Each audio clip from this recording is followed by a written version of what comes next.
السلام عليكم. تعالى اقول لك ازاي تعملي المش الفلاحي من الالف للياء من غير ما تحتاجي خميره مش. يلا بينا نسمي الله ونصلي على رسول الله واقول لك عملته ازاي.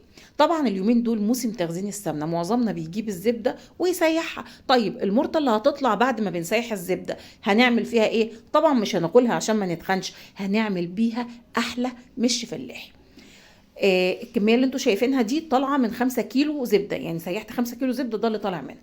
سبتهم على النار شويه كده، قلبتهم على النار شويه كده لحد ما خدوا اللون البني، وبعد كده هنزل ب 2 كيلو من الحليب واقلب فيهم طبعا على النار. افضل اقلب فيهم على النار لحد ما المرطه تختفي في الحليب. تمام كده. بعد كده هتكوني مجهزه ربع كيلو من الشطه الحمراء، انا قطعتها قطع صغنونه خالص ورحت ضيفاها على الخليط بتاعي.